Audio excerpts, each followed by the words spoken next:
demand reduction. And really what I think when I say message, while messaging will be a part of the discussion, I'm really talking about interventions more broadly that are informed by behavioral science and psychology. And I have three goals that I wanted to discuss in the webinar. The first is just is really to kind of show, and all of the three goals are about shedding light on this behavioral approach to intervention. And to do that, I wanted to first kind of show some exciting examples that we documented in the World Development Report. And so I'm going to look back on that, even though that's something that it was almost three years ago that we published it, and it was 5 years ago that we started it. I think the framework kind of remains relevant and is very usable in many contexts. But then what I also want to talk about is really the experiences that I had since the World Development Report, working with the behavioral science team at the unit at the World Bank. We're called the Mind, Behavior and Development unit, and kind of offer some of the tools that we've kind of been using and developed and have been using in our interventions, in our work, which spans over 50 countries and I think over 60 projects. So that's the goal for today. And if you have any clarification questions, feel free either to communicate via chat to Gail, and then maybe we'll leave some of the substantive questions towards the end so that we can structure it that way. Okay, so I'm going to turn that off. I don't know. Okay, so I don't know what this is. Can other people see this? I'm just going to put this down here. Okay, so I'm going to begin by suggesting that we play a sequence game. So this is just to kind of get ourselves in the mindset of behavioral science.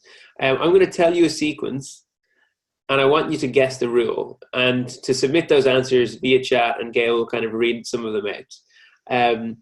So you can tell me one of two types of you can ask me basically one type of statements. The first of all, you can give me a sample sequence and ask me if it fits the rule, or you can tell me the rule. Okay, so I'll give you an example. So a rule is used to form a sequence of 3 characters, numbers, or pictures. So for example, skip two letters between successive letters might be a rule, or shapes formed by an increasing number of sides might be a rule. So what would that look like? So if the skip two letters between successive letters is the rule, well then GJM would be the sequence. And if the sequence is shapes formed by an increasing number of sides by 1, then it would be, for example, a triangle, a square, a pentagon. Okay, so just a reminder what the requests are. I ask you to submit to Gail 2 types of statements. One is give me a sample sequence and ask me if it fits my rule, and then the second is to tell me the rule. Now, Gail, maybe if I can answer questions. I can answer the questions that are asked, but if somebody submits a rule, I'll take that rule. So that whoever comes up with the first to submit the rule, I'll take that and I'll consider it. I hope that makes sense. Over webinar. Okay. It's actually even more complicated to do in a lecture, so hopefully this will be fine. Okay, so no, okay, sorry. So I've so wait. So Jamie, you're asking us to submit through the chat box something we would propose as a rule. Yes, and here are the 3 numbers that you have. So 2, 4, and 8. So we need to interpret for you the rule underlying these 3 numbers. Okay. And a reminder that you can either ask a question or submit the rule. So I can figure that out, but anybody else would like to give that a go? Submit your answers in the group chat.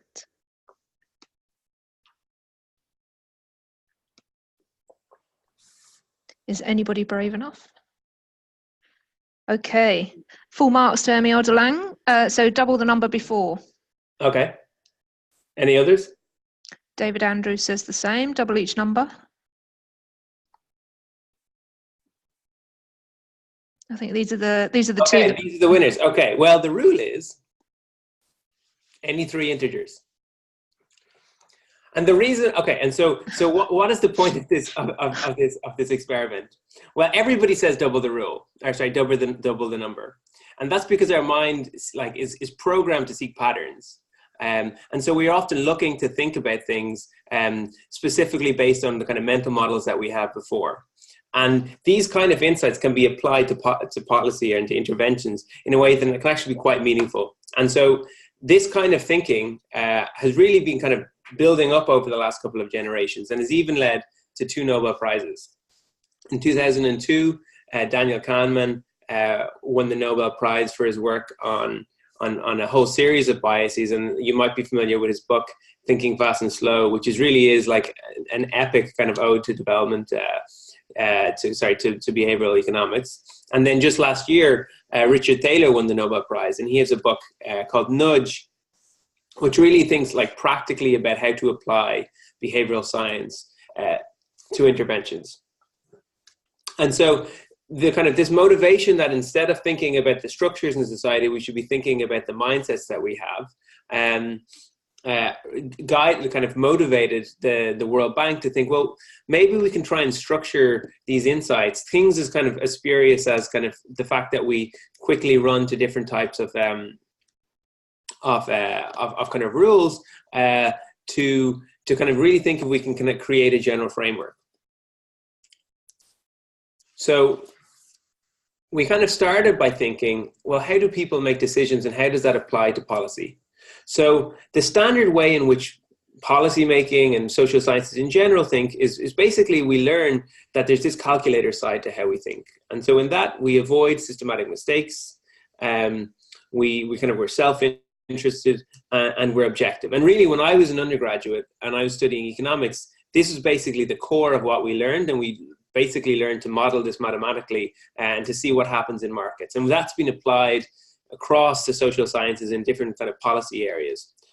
But what we didn't really learn was that there was this other side that is kind of like a human side, where we rely on heuristics, like for example, the 2-4-8, where we think socially, where we kind of care what others do or expect, or we think with mental models. We make our prior beliefs, we use our prior beliefs to motivate decisions. And this can actually be a motivation for policy. We need both to function as human beings. And so in many ways, demand reduction efforts require both components. And so what does that mean from a policy perspective? Well, if standard policy tools are about providing information, kind of shifting prices and introducing laws, the behavioral side, the human side, focuses on defaults, focuses on role models, focuses on mindsets and social norms. And it was this kind of framework that kind of led us into the World Development Report, where we focused on 3 basic principles of thought. The first was that people think automatically. And so that idea is that when deciding, we usually draw on what comes to mind effortlessly. The second principle was that we think socially. So social norms and social preferences guide much of the behavior that we engage in, and people are conditional cooperators. And what that means is that I'm happy to kind of work with other people, but only if I feel that they're behaving in a kind of fair manner and reciprocating when I put in effort, for example. And then finally, we kind of people think with mental models, and that is what we perceive and how we interpret it depends on the concepts and the worldviews drawn from our societies and our shared histories. So this overarching framework motivated kind of a deep dive into kind of how can we motivate, in our case, we were looking at development policy in a way that kind of really is practical and can kind of help disadvantaged people. But really, this is a general framework that can be applied everywhere. So the first idea, this idea that we think automatically, this work is really pioneered by Daniel Kahneman, as I said. And here, like to take a quote from his book, Thinking Fast and Slow, he describes automatic thinking as intuitive, associative, and impressionistic. And it is the secret author of many of the choices and judgments that we make. I mean, I think that's really interesting, that this idea that we have a secret author. And I mean, it's been explained by described by other psychologist authors as kind of almost like we're riding an elephant that we have very little control over, and really that kind of our agency is really about steering that elephant's kind of movements, and that the kind of we don't realize this that the elephant is really a secret author of what we do. I'm going to give an example of how this kind of principle really mattered in terms of a kind of a meaningful economic outcome for a group. And the example is from kind of high school graduation rates and kind of the people's decisions about what colleges they go to in the United States. And this is from the 1990s. You might not be familiar with it, but there's a popular readiness exam called the ACT in the Midwest of the United States. It's kind of like the SAT or the A-levels. And the kind of authors from this particular author was from Harvard. She wanted to understand, well, how do US high school students decide how many colleges to apply to? And in order to apply to a college, you need to send the ACT. And she was concerned that when poor students apply, they don't apply to enough. And the basic structure was that when you did the ACT, you kind of, when you did this kind of popular readiness examination, you were given 3 reports that you could send to kind of the university for like for your application, and every additional one was $6. So $6 is not completely trivial, but in the grand scheme of things, when you're applying for your future career, it's not a major, like it's not a major cost compared to the kind of prospective gains. And then in 1998, they made a change. They introduced it so that you could now send 4 reports for free, and additional ones were $6. And this is what happened. As you can see here, the rate of people submitting 3-score reports declined from about 80% to 10%. Meanwhile, if you look at here, the 4-score reports, which had been kind of 5%, 4% up until 1998, suddenly moved to, in 1998, almost half of the people applying were applied with 4-score reports, and beyond that, over like in and around 70%. So what was the implication of that? Well, it increased the projected average lifetime income of the people who applied to 4 students by $10,000. And that's because low-income students applied for and attended more selective colleges. So, I mean, just to do the math on that, that means for a saving of $6, they were forgoing around $1,700 in lifetime earnings on average. So this default that you pick what specifically you're guided to by when you're kind of filling out these forms had a massive impact on people's economic decision making as they were leaving secondary school. The next principle is thinking socially. And the idea here, which I think people will be very familiar with in the demand reduction space, is that social norms and social preferences exert a powerful influence on individual decision making and behavior. John Elster, who's a kind of a philosopher and an economist, he writes that they are the glue or cement of society. I'm going to give you an example. It's it's more of a trivial, fun one, but I think it really conveys the point.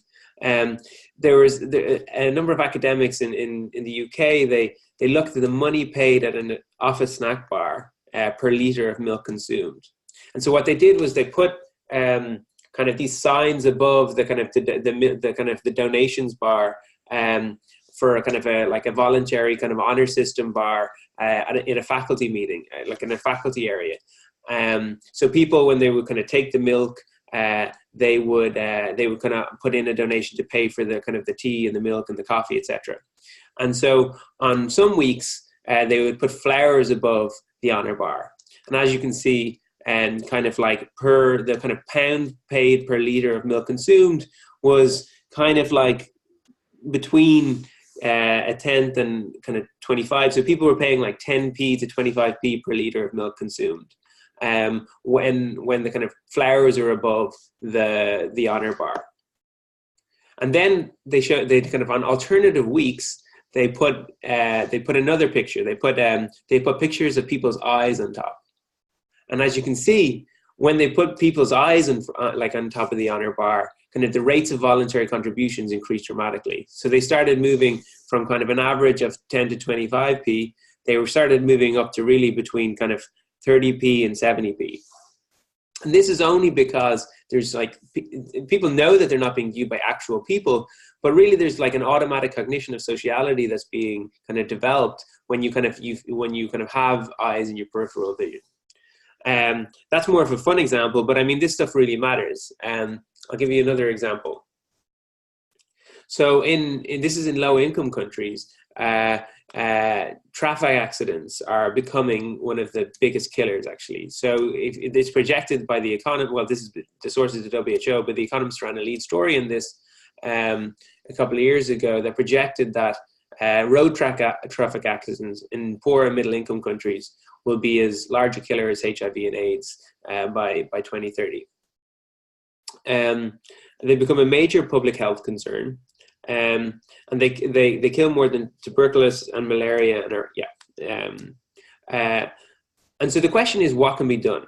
The kind of traditional interventions call for kind of harsher penalties for reckless driving, stronger enforcement mechanisms, but they're extremely costly and often kind of have little independent effect. So I mean, this is something again that you're probably very familiar with within your own work, that like bringing in kind of the threat of kind of greater penalties, like while they can be useful, they're certainly not a silver bullet to address the issue. And so these researchers and kind of an NGO got together and did something quite innovative. They started working with these matatu buses, which are a very common bus in Kenya, and they just put stickers behind the driver's seat. And they basically, these matatu buses are actually some of the most dangerous kind of vehicles on the road. They drive incredibly recklessly, and in a lot of the kind of the interviews that they did at the baseline for the formative research, what they discovered from kind of passengers was that they felt incredibly in fear of kind of danger there. But it was clear that people weren't kind of speaking up when they were doing it for whatever reason. So the stickers that they put on, and this I'm showing in English and and like an English translation here, but they basically said, don't just sit there as he drives dangerously, speak up now. And what happened was the accident rates plummeted. If you can see here, looking at the last point, the injury claims, which is, and I'll talk a little bit about measurement later, but it's very difficult, obviously, to measure the kind of impact of these kind of interventions. So the researchers, what they looked at in order to kind of determine what the impact of the stickers was, where they took the insurance claims data, and they found that insurance claims involving injury of death in the buses that they put the stickers in fell by 50%. And how they determined that was using a randomized control trial, and I'll talk a little bit about that in a bit. So the kind of the third area that the report focused on was on thinking with mental models. And so here in this particular point, this is from another Nobel Prize winner, Doug North. He writes, what we perceive and how we interpret the world depends on the mental models, the concept and worldviews we draw on from our societies and shared histories. And so this is kind of really getting into kind of trying to think about how people really interpret the world and how that can be framed by the structures in place. And if that's the case, then perhaps there's ways that by taking it seriously, there's ways for us to do our policy making better. I'll give you just an example about kind of some work that we did internally looking at the mental models of World Bank professionals. So one of the big challenges in development is around this idea of aspirations and locus of control.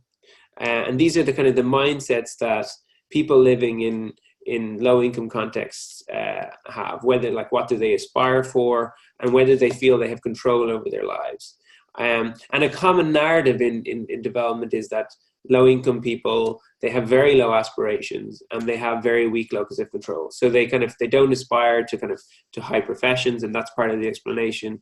And they have a weak locus of control where they don't think they can control much aspects of their lives. And so what we did was we did some survey work to try and understand how do people living in poverty perceive their level of control over their lives. And so what we did was I'm just showing you here the data from the respondents in developing countries. So as you can see here,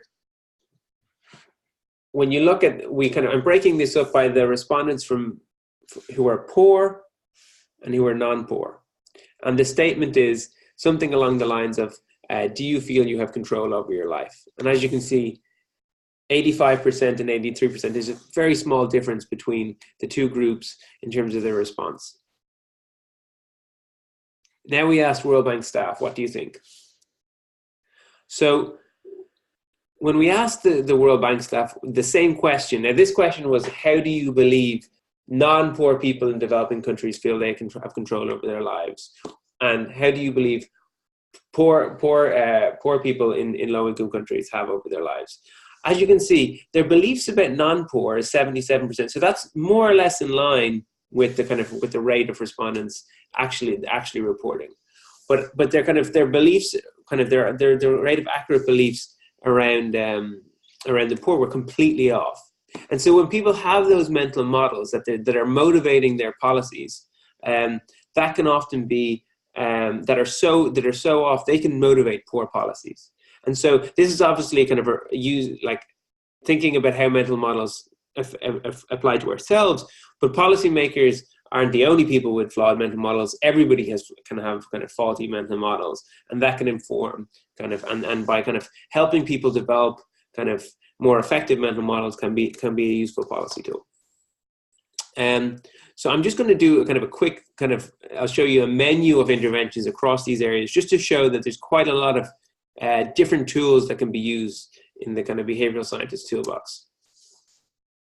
So, I mean, I'm not going to go through these in detail, but these are broken down by the 3 themes of the report: thinking automatically, thinking socially, and thinking with mental models. And so within this, we have and all of these are I have the example and the evidence under each point. But when you're trying to use the fact that people think automatically to motivate a policy intervention, you can think about things like process simplification, reminders, timing, default options, and loss aversion. So, for example, as you're thinking about demand, if you're, for example, trying to shift potential consumers of illegal wildlife products towards something else, can you think about making it simple for them to do something else? Can you make it simple to use alternative products that don't have the that are not bad for the environment or bad for endangered species?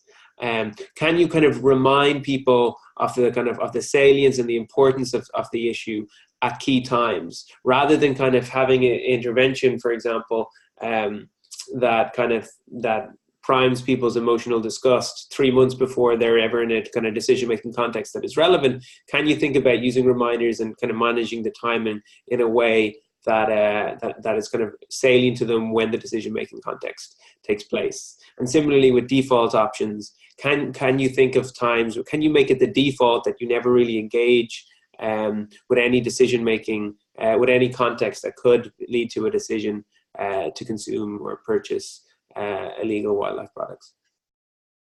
In terms of thinking socially, and I think this is probably one of the areas that is most promising, the tools that are slowly becoming available are to shifting normative expectations, shifting injunctive norms, changing cooperative motivations, and shifting social rewards. This is something that I know Gail has done a lot of work on, so I'm not going to go into a huge amount of detail. I think it's really the area that the community of practice is probably strongest on. So I don't think there's much point in really focusing on that. But then finally, I think this idea of thinking with mental models maybe is an underexplored area, in large part because it's underexplored in policy making writ large.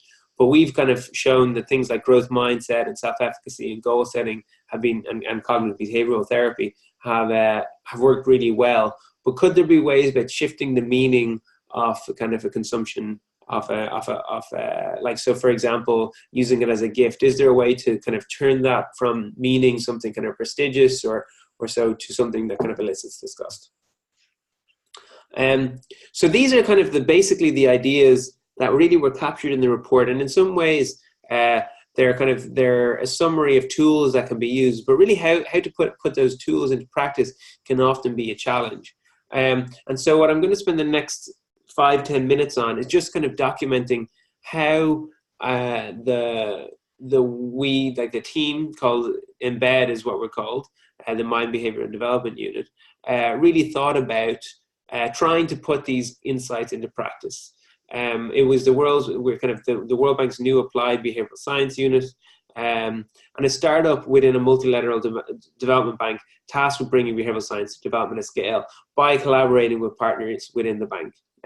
So as I started my doctorate, I'm kind of no longer working full time. I kind of work as a consultant with the team. So I think really there are 3 principles that I wanted to emphasize in terms of how we worked. The first is that we focus on context. Again, I think as through my conversations with Gail, I think this is something that the community already does really well. But this is something that often development practitioners don't do particularly well. So we invest a huge amount of time and significant resources trying to define and diagnose development problems. So we try and figure out, and I'll show a little bit about how we do it and provide a new tool that maybe you can use. But this is something that we spend 30 to 40% sometimes of our time actually figuring out what is the problem that we're trying to solve. This is something that we notice that often kind of the bank will come into areas and they'll kind of they'll often do kind of much more minimal kind of diagnostic work as compared to what we would advocate. The second thing is that we're evidence-based. We rigorously test our insights to investigate whether they work, whether or not they work. And I'm going to give a little sketch about how we think about that, but I'm not really going to go into detail about how to do that in practice. Hopefully that is something that will be emerging from some of the kind of events that will be taking place over the next few months.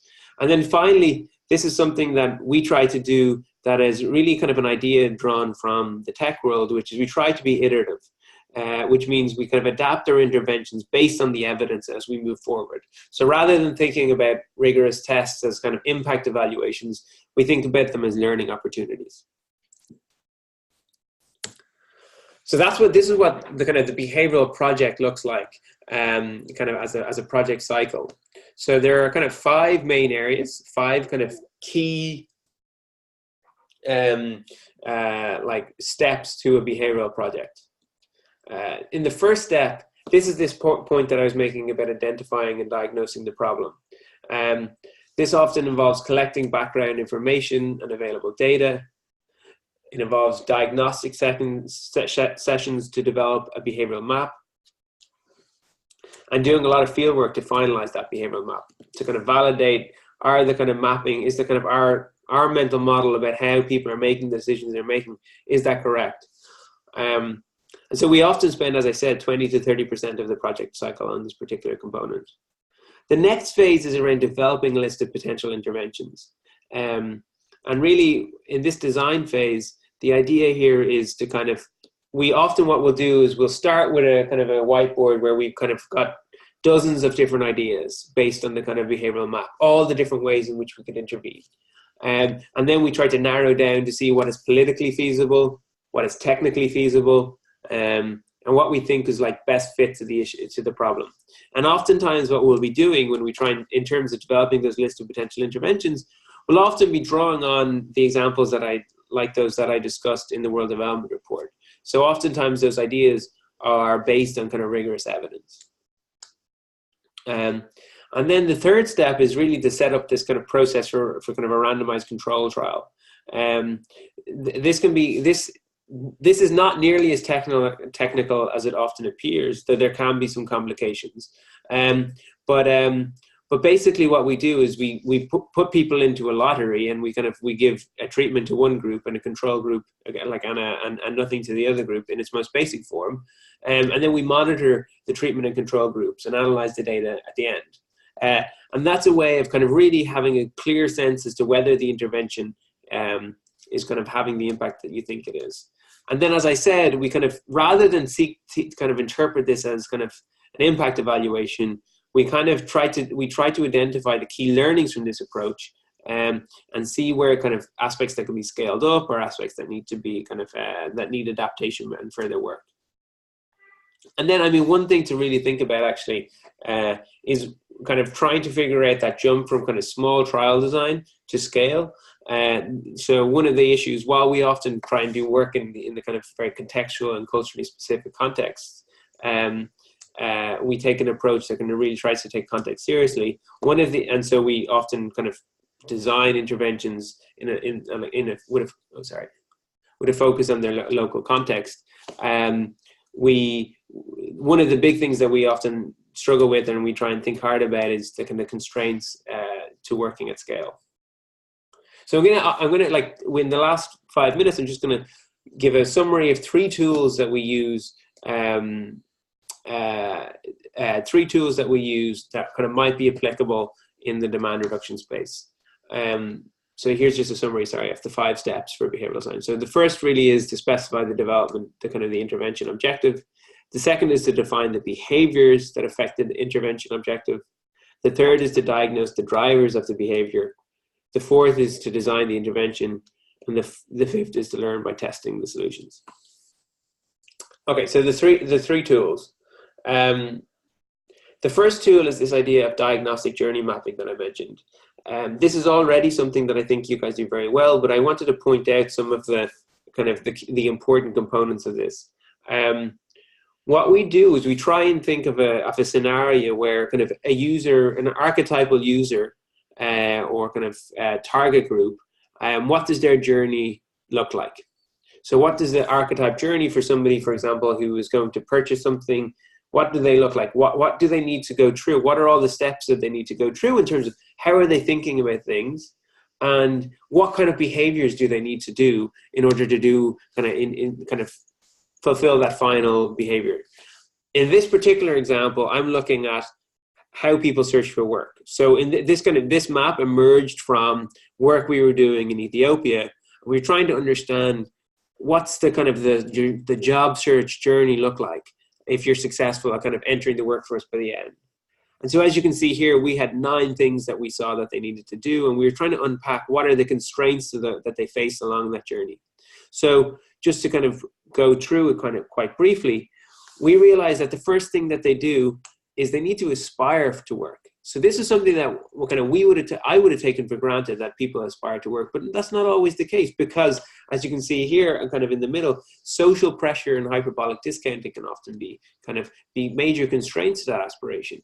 And what I mean by social pressure is that oftentimes people kind of in Addis Ababa in Ethiopia, where youth unemployment is extremely high, kind of there's no real drive to go, and like when people decide kind of if they get up in the morning, like whether they should search for work or whether they should do other things, they're often like their friends, or they want to play football, their friends want them to watch movies with them, they want them to hang out, and so they have to actually, in order to go and search for work, they need to kind of get rid of those kind of social pressures and kind of avoid those social pressures to actually begin the activity of job search.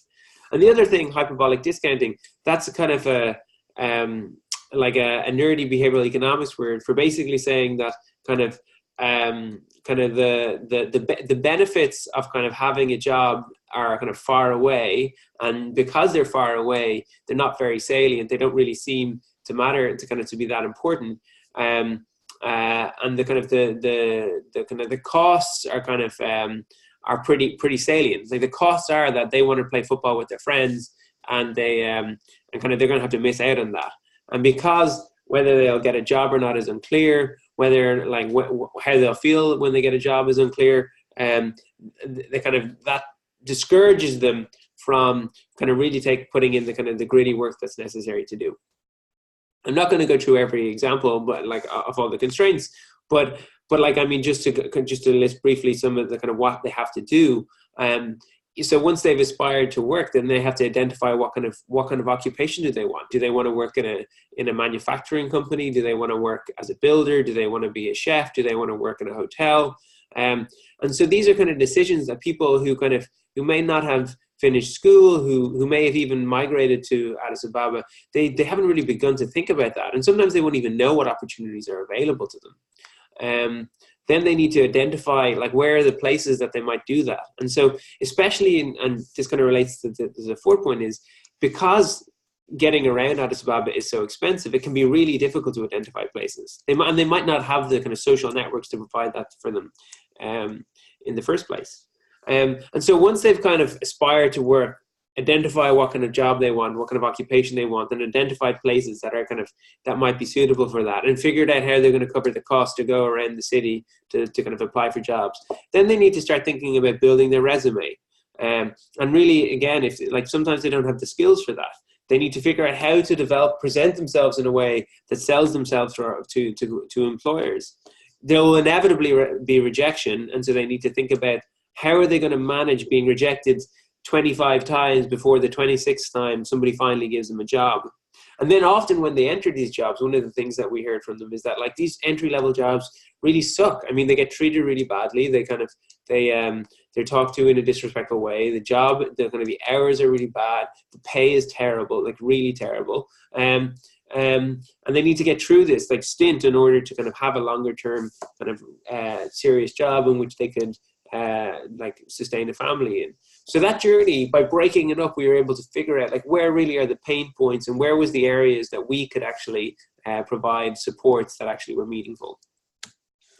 Then what we do is we do a randomized control trial. Here, I'm not going to go into this in great detail, but the basic idea here is that when we don't do proper randomization, there's a danger that we basically suffer from selection effects. So if we provide, I mean, there's lots of examples where if you kind of, for example, are doing kind of like a post-conflict peace and reconciliation kind of workshops, and you advertise them to people in the community and ask, well, do you people want to kind of come and engage in the reconciliation workshops? And you get the young people to come and they participate in them. And then at the end of it, you ask them kind of how are their feelings about the other group, and you kind of measure it in some way. You kind of give them a survey to say, well, how do you feel about the other group? And then you say, okay, well, this is how they feel. Let's compare it to people who didn't come to the workshop. Obviously, the problem there is that you can't tell. Is it the workshop, for example, that gave you that caused the kind of difference between the treatment and the control group, or is it the fact that people who are pro-social and who are interested in learning about the other group are more likely to kind of submit to to come and kind of engage in the treatment or the workshop, as it were? So here is an example where they're looking at kind of productivity and or performance, and they break the workforce. And so one way to do this is you take your workforce, and then you basically put people into a lottery, and you can either put them in group A where they get the intervention, or B, they don't get the intervention. And then you kind of compare the results. And because the lottery has no selection, like there's no selection effect problems with the lottery, then you can really tell whether your intervention is having the causal effect that it is. Obviously, this approach was inspired by the medical field. And then finally, just one final kind of tool that I'd emphasize is the implicit association test. And so this is a way of kind of trying to understand people's attitudes when people tend not to report their attitudes or want to report their attitudes honestly. And it was kind of developed in order to overcome the fact that researchers were observing in the United States that there was quite a lot of racism, but when they were giving people surveys, almost nobody would report racist views, and they were trying to understand how can we kind of make sense of this fact. And so what they did was they developed a test where they tried to get at the implicit cognition that people had around different groups. So when people they weren't able to monitor what they were saying and kind of report what they thought the surveyor wanted to report, they were able to get past these the survey response bias. And so what they did was they give people this basic it's an exercise, and you can do this, and it's called Project Implicit, and it's at Harvard. And what you can do is you sit at a computer like in this graphic, and you say you have to associate two things. A person, and this in this case is black. It's a black person and a white person, but it could be anything. It could be an animal. It could be a product. You can really kind of compare two different entities, like basically at your discretion, and then you compare those identities to kind of ideas. So, and this is good and bad. A lot of the kind of implicit associations have been looking at whether for example, they might look at kind of whether associations with criminality, whether people have a bias to think that Black people are more likely to be criminal. And again, this is because this is implicit. It's looking at what your kind of biases are driving you to, and so a lot of this work kind of helps. It's been used, for example, to work with the police all around the United States to kind of help them identify their biases, see whether they're biased, and see whether they're making decisions that are kind of stereotyping people, so that they can kind of tackle it themselves. And so you could imagine using this as a kind of a measurement technique to look at whether people change their implicit attitudes towards purchasers of illegal wildlife, or even to different species.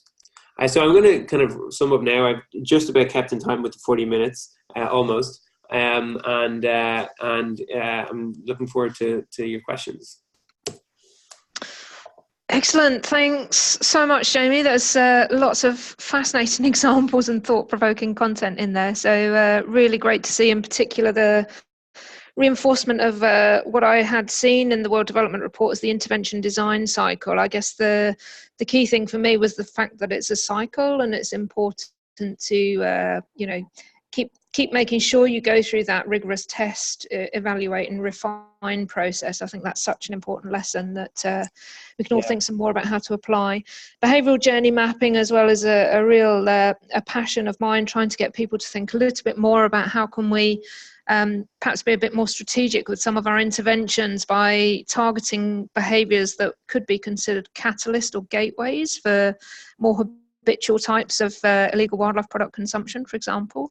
And I'm really looking forward to quite a focused session that will run on that at the Behaviour Change Conference at the end of November. So we could probably have a much richer and longer discussion about that, but we'll have to save our time for then. Very much welcoming questions from the floor now. Please either put your hand up, I'll be able to see that on the Zoom chat box. Otherwise, we have received a question already through the chat function from Divs. So Divs asked, what mechanisms can we use, what strategies can we use to inspire cooperative motivation? And thanks, James, I'll come to you next. Thank you. So what strategies can be used to promote cooperative, I'm just picking up the question again now, sorry.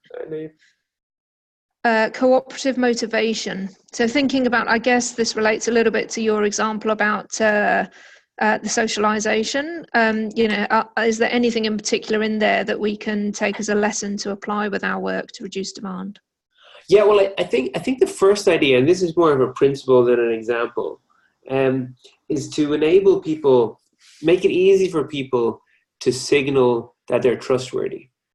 And I think that's something that is that can kind of be really helpful. I know in our work, I often work in teams, and when you're provided an opportunity to show that you're prepared to kind of put in the hard work, or if you're prepared to kind of share the rewards of a good good products that you created, that can often be a useful kind of way to enable cooperative behavior. I mean, another thing to say though is that rewards don't need to be financial. So there's an interesting example, I think it's from Zambia, where they were kind of working with hairdressers, women hairdressers, and they were they had asked the hairdressers to sell female condoms, and this is like really with the goal of reducing the spread of HIV/AIDS.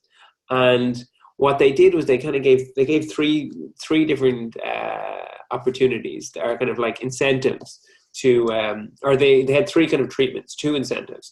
In one of the incentives, they kind of gave people money for every intervention, for every condom that they sold. And in the other one, they gave people stars. And what was really interesting was that the stars were much more important to the hairdressers, and because they were able to put it up on their they were able to make it social and salient. They were able to put it on their desk, or like on their front, right before the kind of in front of the person whose hair they might be doing. They just seemed to really work. They really got into people's sociality because they presumably they were able to talk about it, and that was even maybe an opportunity to sell it. And so even though they weren't making any money from it, they were kind of cooperating in a really intense way that was really effective for the program.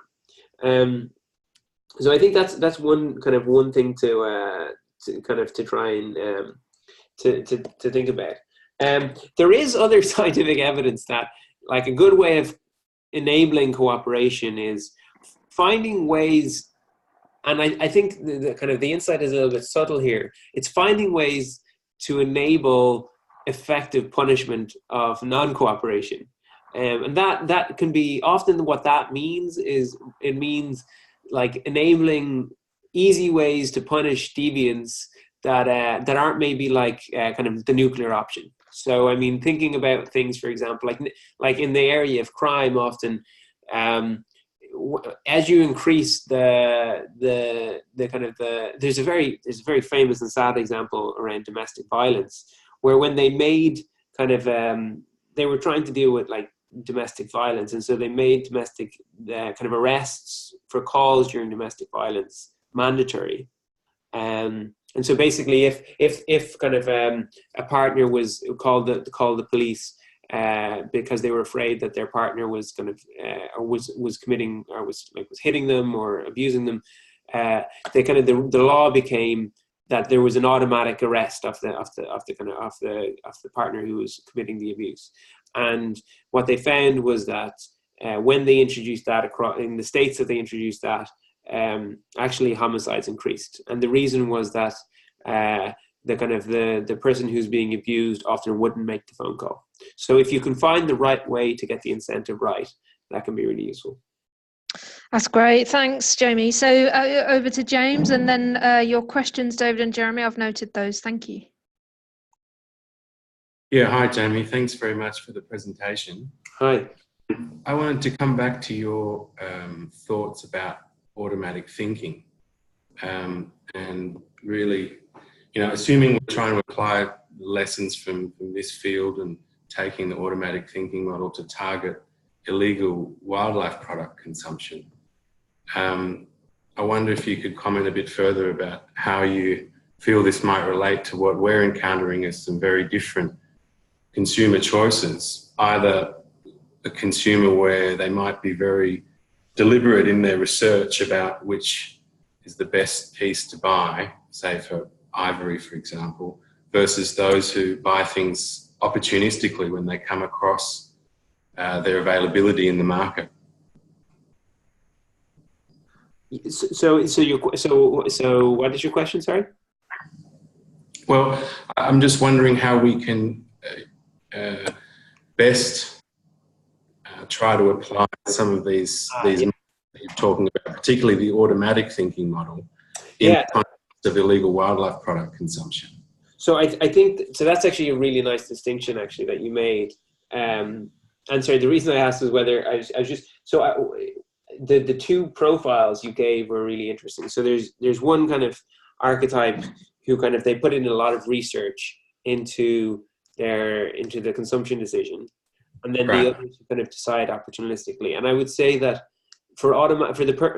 applying automatic thinking, the principles of automatic thinking will be much more useful for the latter. You could think of ways. I mean, for the people who's just the buyer because they're just there, one of the things there is to try and make it so that it's much more, it's much less visible. And I mean, here's a concrete example. If something is either illegal or there's some way where you can engage in ways to make it so that the products aren't visible, that will surely reduce consumption. I mean, it may not end it. And what I mean by that is, for example, you could try audit studies where you repeatedly go to stores that are having that it may be illegal. But if you almost not harass them, but if you kind of put pressure on them, ask them why they're doing it, like, and kind of put pressure on them to say that they're selling it to people who are. I mean, I know that there's examples where people are allowed to purchase it and they keep it in the country, but they're not allowed to do it outside. If you can start to put pressure on people to kind of make sure that they basically at the margins are making it less visible within their stores, that could have an outsized effect. Because that, like, I'm not sure what proportion of consumers are opportunistic consumers, but I would imagine a lot of them are. So I mean, that will be one thing, to try and make it so that things are less visible, because really visibility can be a big driver of behavior, as the example with the default illustrated. I think I get what you mean there, and at the moment we are trying to work in a parallel track on reducing market availability. So let's say we do that effectively, so that the opportunistic purchases and the automatic thinking members of our target audiences are dissuaded because it's not visible, it's not available. Then does that then trigger in your model, is there a sequence where you can reduce availability and reduce the temptation, if you like, for opportunistic purchase? Then you move to another set of tactics, if you like, to get the ingrained, more deliberative collectors, or people who are buying with much more intent rather than opportunism. So I mean, if you're effective in doing that, I think that's a really good achievement. In terms of the more deliberative, I mean, almost by their nature, the people who are engaging deliberatively in this are not going to be the people whose behavior you shift by trying to shift automatic thinking. The two tools there really are around the sociality and the mental models. I mean, in terms of them, so I would start with the mental models around trying to shift the meaning of those consumption decisions.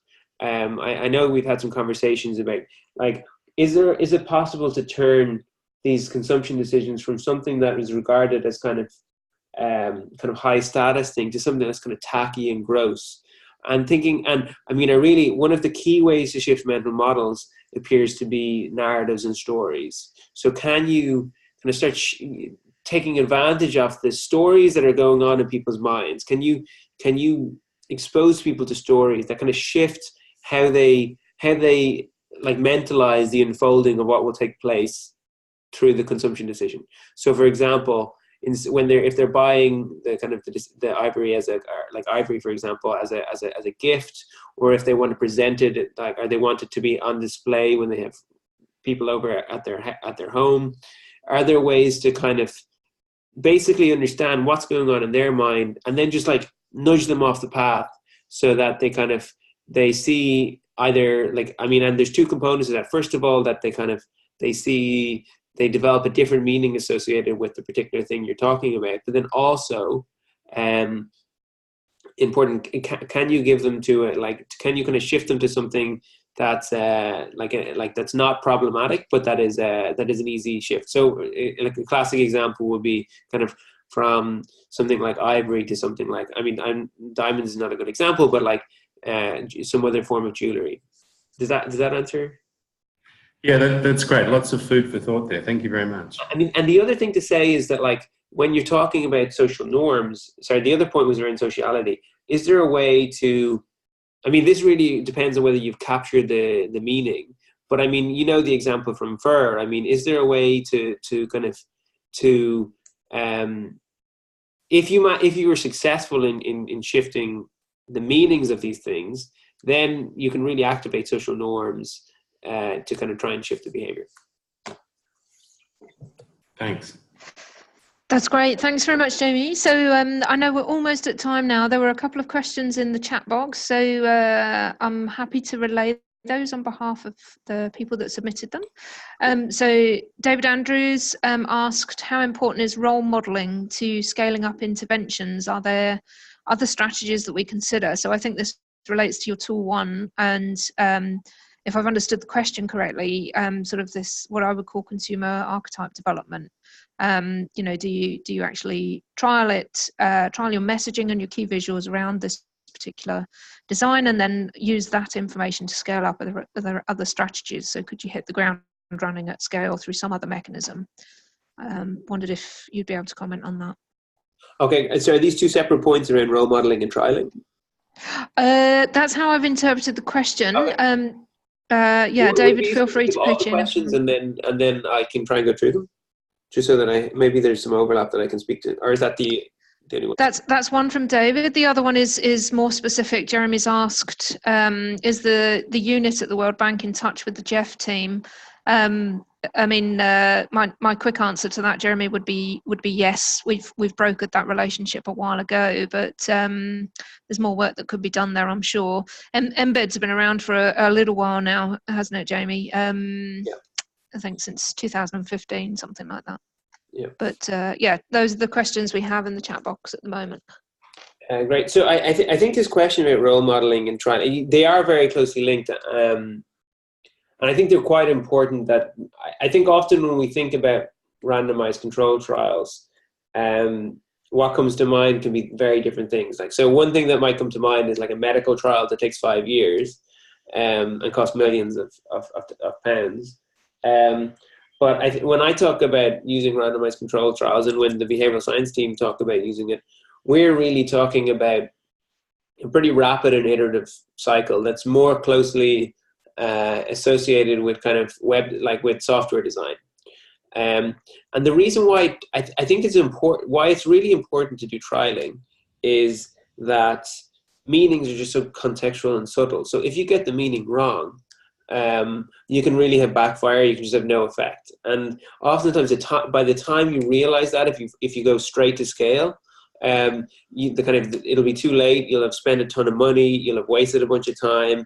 It'll often take much longer to kind of figure out those effects than if you have put in place the structures so that you can be rapidly piloting and scaling what you know works. And so in practice, what that might look like is you have like a kind of a small team of people who are coming up, creating content that is motivated by like contextual understanding, creative input, what like rigorous evidence on what works, and then creating that context, and then testing it either online using things like Amazon Church, or using it on Facebook, or even testing it in the field pretty rapidly, but giving them kind of really short timelines that they have to provide actionable guidance kind of within the 3 to 6 months time frame. And how that relates to role models is sometimes role model effects just won't work. Sometimes role models have been illustrated to have really powerful effects in society. There's examples from Brazil and India and Ethiopia that are documented in the World Development Report. It's a spotlight called edutainment, or entertainment education and entertainment education. It's a spotlight after the 3rd chapter. But to know what works, that really requires a lot of pre-testing and formative research. Okay, thanks, Jamie. David, does that answer your question okay? I don't know if you're able to unmute. I've got nothing more in the... yes, with 3 exclamation marks. That's okay, great, thanks a lot. I mean, please do feel free to follow up with me or with Gail, but my email address is here. But very happy to. I'm in contact a lot with Gail, and also available by email. So happy to try and give better explanations that way too. All right. Well, thanks so much, Jamie. Really always a delight to hear you speak on these topics. I think there's a lot of very rich insight that hopefully will generate a lot of thoughts and some great content there that we can take forward, as I mentioned, through the Behaviour Change Conference. I had a couple of questions from participants. If they could receive more information about that, they can email myself probably about that. So it's gail.burgess@traffic.org.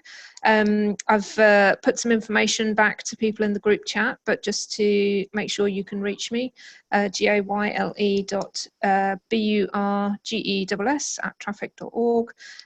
Alternatively, please do have a look at changewildlifeconsumers.org. We'll be loading information up on that website as we move closer towards the date.